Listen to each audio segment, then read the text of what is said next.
Top 10 things Africa has given to the world.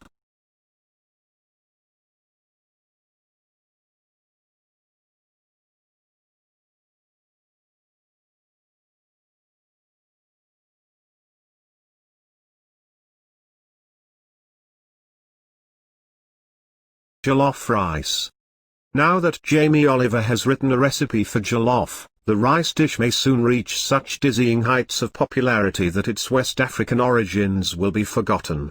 Just don't ask which particular country introduced it to the world. Cameroon, Ghana, Nigeria, Senegal, its origins continue to be hotly contested.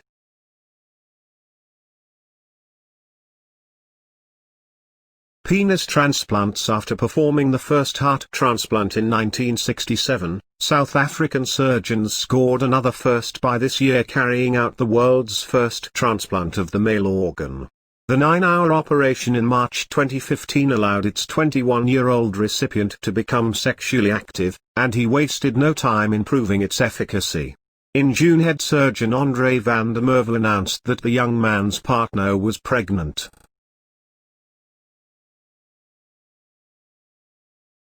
Shea butter. Chances are you've bought soap, lip balm, skin lotion or even shaving cream that contains shea butter, which grows in 19 countries across the continent from Senegal in the west to Sudan in the east.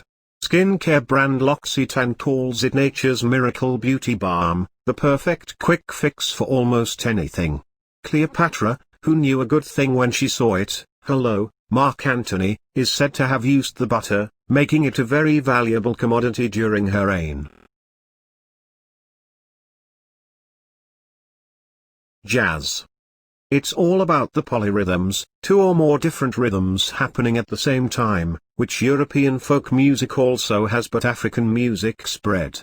The Pulitzer Prize-winning composer and author Gunther Schuller wrote that every musical element, rhythm, harmony, melody, timbre, and the basic forms of jazz, is essentially African in background and derivation.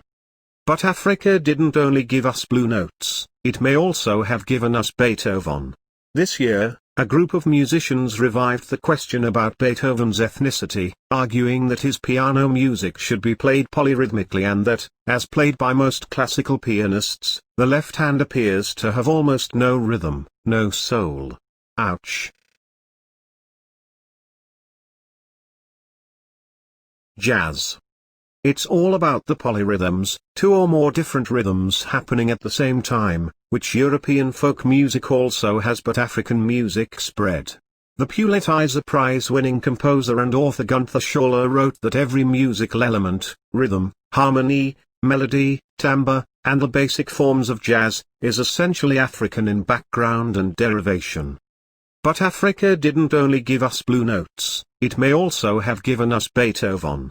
This year, a group of musicians revived the question about Beethoven's ethnicity, arguing that his piano music should be played polyrhythmically and that, as played by most classical pianists, the left hand appears to have almost no rhythm, no soul.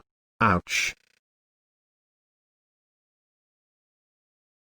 Nandos. Yes, Nandos, the home of the legendary Portuguese flame-grilled peri-peri chicken and the coveted black card. Since its humble beginnings in Johannesburg, South Africa, in 1987, Nandos' blend of chicken, hot sauce and African music has spread across the globe. At last count there was a Nandos on every continent except Latin America, some 1,000 restaurants in 30 countries. No chicken-loving nation is safe.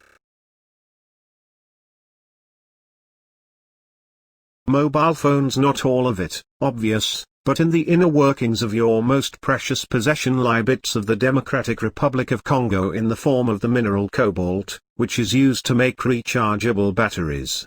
According to the Extractive Industries Transparency Initiative, the DRC holds almost half of the world's cobalt reserves.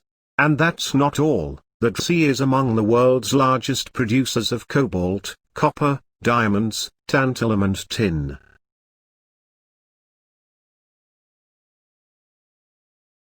Mathematics. The history of mathematics is so Eurocentric that most accounts of ancient mathematical systems seem to begin and end in Egypt. but the Libombo bone found in Swaziland and the Ishango bone, discovered on the border between Uganda and Zaire, both baboon fibulas, are the world's two oldest mathematical objects, the former at least 35,000 years old. The Ishango bone may be the oldest table of prime numbers. Modern art. Africa's contemporary artists are having a bit of moment, but the world still largely ignores the continent's role in inspiring celebrated artists such as Picasso, Matisse or Kirchner. In the early 1900s, the aesthetics of traditional African sculpture became what the Met Museum in New York describes as a powerful influence among European artists who formed an avant-garde in the development of modern art. Coffee. Italians gave it to us short and strong, Americans served it filtered then ratcheted up the calories by adding syrups, whipped cream and even pumpkin. But everyone's favorite stimulant originates from Ethiopia, where it grows wild. It possibly dates back to the 10th century, when nomadic people would have eaten the red cherries rather than making a beverage with them. Thank you for your time. Click the subscribe button and turn on notification bell, so I let you know whenever I upload a new video.